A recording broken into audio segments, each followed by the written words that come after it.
Hi, I'm Michelle Thompson, your host for Pecan Pie. Sweetie Pies, if you take a look to the left of me, you'll see a statue. That statue is actually the head of Bathsheba Benedict. She purchased Benedict College in 1870 for $13,000. That's right, Sweetie Pies. Today is all about Dr. Roslyn Clark Artis. Hello, Dr. Artis. You know, it's so exciting to have you here today on Pecan Pie. Welcome. Thank you very much. I'm honored to be here. Yes. You know, it's customary before we get started to say hello to my sweetie pies. So let's just take a moment to say hello to the sweetie pies. Hey, hello, sweetie pies. I know you guys are excited. Yeah, you're going to like this one. Okay, so to get started, let's just go back to the beginning, Dr. Artis, so that people can know a little bit about your start. Sure. Now, from my understanding, you are a native of Springfield, Massachusetts. I am. I was born there. What was it like living there, and what brought about your family moving to Virginia? So, Springfield, Massachusetts, home of basketball, Jim Naismith. We were only there for a short period of time. In my childhood, we actually relocated to southern West Virginia relatively quickly after I was born because my father was a coal miner, which is somewhat stereotypical. We moved to southern West Virginia because my daddy was a coal miner, and he worked in the underground coal mines in West Virginia for 38 years. So we kind of planted our roots there in southern West Virginia. Okay, wow. Okay, so you're in southern West Virginia, Mm-hmm. and you graduated from high school, and you attended West Virginia College. Yes, right? West Virginia State College, Mhm. HBCU, go Woo-hoo! HBCUs. And then you graduated, but then something brought you back to Virginia, and this time you attended West Virginia University. Is that correct? Right. So I grew up, obviously, for the most part in southern West Virginia, which for many people who don't know West Virginia, it is an incredibly homogenous state, 3% African American. So I was probably the only person that looked like me most places all the time until I got to college at my HBCU and was stunned to see people who look like me. And then upon graduation, made the decision to go to law school. So I chose to stay in West Virginia and go to West Virginia University College of Law. Got my degree there. Wow, that's amazing. Okay, so you went back to college, you got your degree in law, Mm-hmm. you're now practicing, you're successful, and you had the opportunity to become a professor. Yes. You started teaching. What was that experience like? Transformational, probably in a word. I loved the practice of law, got to do some appellate work, work that I thought was really rewarding. President of the state bar, really completely immersed in the practice of law. Never thought about higher education at all. A friend offered me the opportunity to teach, and I said, well, I don't know anything about teaching. And she said, you'll love it, go give it a shot. And so I did, and it was an amazing experience for me.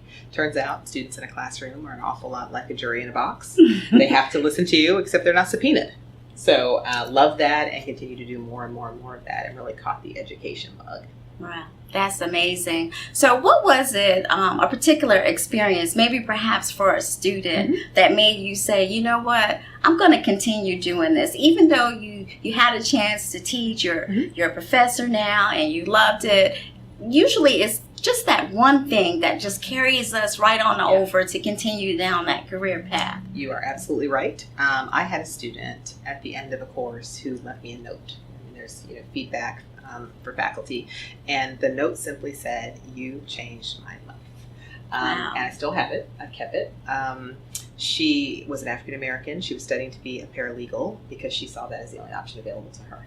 She had never met an African American attorney before in southern West Virginia. And so for her to see what was possible was so transformational for her. And I thought to myself, if I can make this kind of impact, changed her life, if I can make this kind of impact from teaching a class, what more opportunity is there out there for me to do some good work? And so I went against the grain. I think most people thought I was insane. Resigned from my law practice. Wow. And went to work full-time in higher education. Wow. Hi, Dr. Artis. I'm Layla Parker. We meet on occasions. I always stop you to give you hugs because I love you so much. This is my senior year, and since being here, you brought so much innovation to the campus. And you've been a positive role model for us Black young women. We see you in this leadership position. You have always remained reachable to us. You come in the caf, you stop and you speak on the yard. So it's important for the young ladies who are now in the position to see you and see that it's possible to do the things that you do, become a CEO, become the president of a university, the first Black female president here at Benedict College. So we thank you for coming. We thank you for giving back to us in the community, building us, and making us be the best of BC. I love you times 1,000, and congratulations. This next point I want to bring out is really for my sweetie pies, because I think it's very important. Sweetie pies, there's one thing that I would like for you to know about Dr. Artis, and that's she wears many hats. At one point in time, you were the Chief Advancement Officer, and you were also President of Mountain State Foundation. Right. Now, those are two different roles, two different responsibilities. However, you were able to balance it in family life. Can you share with us how balance in work and family is possible? So that is a really loaded question, and I will make it a little more complex by giving you some context for that. While I was serving as Vice President for Advancement and managing the foundation, I was also working on my doctorate full-time at Vanderbilt and pregnant with my daughter. So it was a pretty tough year too. Yes. But you know, balance is an interesting concept, and women are asked all the time, you know, how do you do it all? How do you balance everything? And the reality is there's no true balance. You cannot achieve perfect balance. What you do is make intentional choices, right, to make the best use of your time in that moment. So I'm here talking with you, so I'm not with my children. I'm not with my husband. I'm not in a meeting for the college. I chose this moment. That this was my priority at this moment. And so we really just have to make intentional choices about where we're needed most at that moment. When I'm with my children, I am with my children. I am mom. When I'm here, I am the president. And so it's being aware of what is being asked of you at that moment and making intentional choices about what's most important to you in the moment. I love that. I love that. Sweetie Pies, I know you guys love that too. Make intentional choices in the moment. And when you're in that moment, as Dr. Artis does, give 100%, because she gives 110. You do. The students at Benedict College love Dr. Artis. Hi, my name is Marcus Elmore, and I just want to say thank you, Dr. Artis, for bringing transformation and transition to the college. Okay, now education is a very important part of growth and development. And you have a lot of degrees.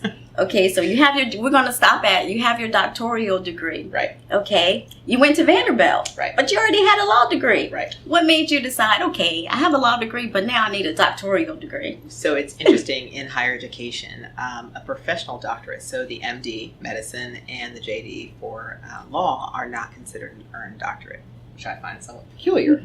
They're viewed as professional doctorates. And so in the academy, faculty, you know, the ultimate constituent, are not respectful of professional degrees. I mean, they want you to have written that dissertation and done the research. And so I felt like if I were to advance in higher education, if I wanted to go to the top, i.e. become a president, it was going to be important for me to have all my street creds. So I had to have all the right degrees, all the right preparation, so that, you know, as a woman, particularly an African-American female, you're often subjected to people who wonder if you're qualified. Right. So I didn't want there to be any question about my resume, that Right. I had the appropriate degrees and the appropriate preparation to do the job. Right, right. Well, we understand that. We really do. And, you know, education is so important, because even with children, when they're young, we encourage them, you know what, you need to finish high school. You need to go to college. The unfortunate thing is that college is attached to a high price tag. It is. But you have done something truly amazing. You have lowered the tuition here at Benedict College. You have only been here a short period of time, and you've already lowered tuition. That is our newest, most exciting initiative to make college more affordable for students who want a Benedict education. We were seeing significant debt loads on the part of our students, and our goal here is to provide a good quality education to prepare them for life, not to sandbag them in ways that make it more difficult for them to be successful after graduation. So when students have huge loan payments to make, it really sets them back. The ability to buy their first home, the ability to really get a good start in their life is impeded by educational debt. And so we really wanted to eliminate that for them, or at least reduce it to a manageable level, so that while college is a sacrifice, it should not impact your ability to have a successful and full life after graduation. Right. Right. And can you please let my sweetie pies know why Benedict College is the perfect choice for their students? Absolutely. Their young ones. We are pursuing an aggressive agenda at Benedict College, the best of BC, which is so much more than a tagline for us. We really are putting our best foot forward to provide the best quality education at a reasonable price in a culturally sensitive environment that values your child as an individual. Yeah, so become a tiger. Absolutely. Go Earn Tigers. your stripes at BC. The other thing that I wanted to share with you is that, you know, sometimes people always look at what we've done in the past. Mhm. And I know people look at what you've done in the past with Miami, and they're seeing if you're going to do the same thing Right. here at Benedict. But let's not talk about the past. Right. What are some things that you perhaps did not get an opportunity to incorporate in Miami that you feel is a good fit for here at Sure. Benedict? So institutions have their own personality and their context and their history and their own constituents. So there actually ends up being very little that's transferable from past experience to Benedict College. Benedict's uniqueness resides in, one, we're in the capital city, so we have great opportunities for partnerships with our state and local government.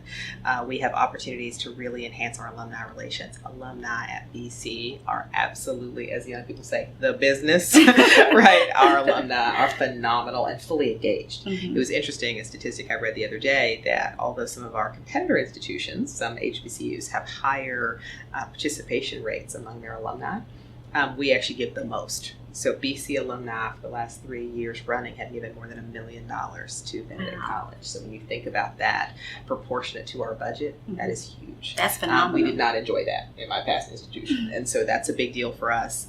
We were part of the Career Pathways Initiative, so we're actually partnering with other HBCUs to enhance and strengthen our career pipeline programs. We were down in the southern tip of Florida all by ourselves. Wow. So opportunities to collaborate exist here that did not exist there. And of course, we've got this phenomenal band and football stadium and all sorts of other things that allow us to really push our brand out there in ways that I did not have the opportunity to do when we were in South Florida. Yes, well said. Thank you for sharing. We have a special message from Courtney Ingram. Hi, Dr. Artis. Thank you for being such a powerful influence within the school and making an effective change. I appreciate you for being a role model and actually showing us that we can do anything that we want to do and be positive about it and still be happy at the same time. So I thank you so much for being such a great president. You know, schools and colleges, they need support not just from students and parents, but also the community. Yes. So really, what are some things that the community can do to help with the success of Benedict? So I wouldn't be the president if I didn't lead with, we need resources. We need our community to engage with and support Benedict College. So our corporate partners to really invest in our infrastructure, our facilities, our donors, our foundations. But more than that, we need the input in our curriculum development. We need internship opportunities for our students. We need placement opportunities for our graduates, because the ultimate goal is that our babies go to work. Right. That they have meaningful employment in their Absolutely. field. So lots of ways to plug in and support Benedict College. Right. And if someone wanted to know how to go about supporting the college, what is a number or a website that they can go to download that information or get that information? Our website is www.benedict.edu, and you will find how to give, how to support, and all of our academic programs and information there. Yeah, there you go, sweetie pies. Now we're going to play a little game. It's called Fill in the Blank. I have 3 questions that I'm going to ask you to fill in the blank. Okay, the first question is, blank is an individual I admire because they taught me blank. Let's see. My Aunt Augusta Clark is an individual I most admire because she taught me to advocate for myself, to kind of stand tall and advocate for myself. Most definitely. Okay, the next fill in the blank is, when I'm not working, I enjoy blank. Really spending time with my children. I don't get much time to read or travel unless it's with my babies, so I enjoy spending time with my kids. Okay, and the last fill in the blank is, the legacy I leave at Benedict College will help future generations.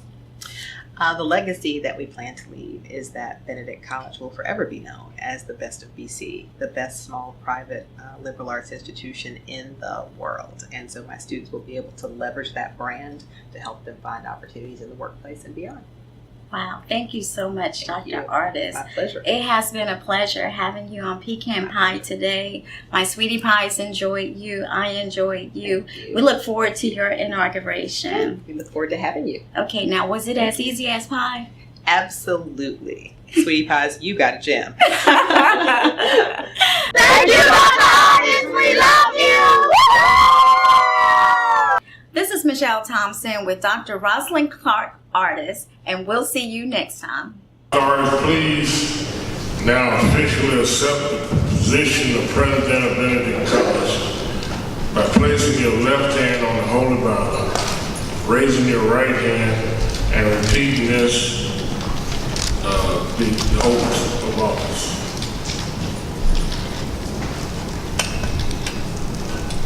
I, Dr. Roslyn Clark Artis, do hereby solemnly affirm.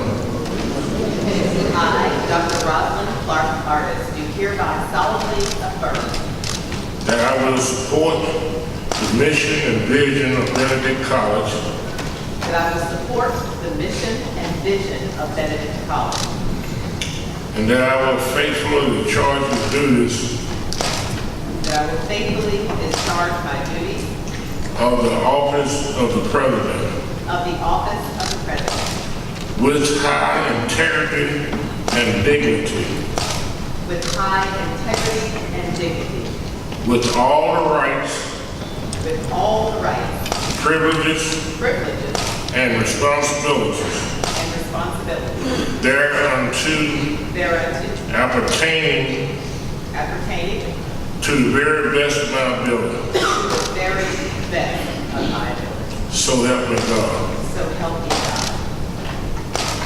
We now charge you to lead this honorable institution. And as we embark upon the road ahead, the mysterious future is more certain with you at the helm. Go forth from this moment to lead where the golden sunshine falls and always represent the best of Benedict College. We wish you Godspeed.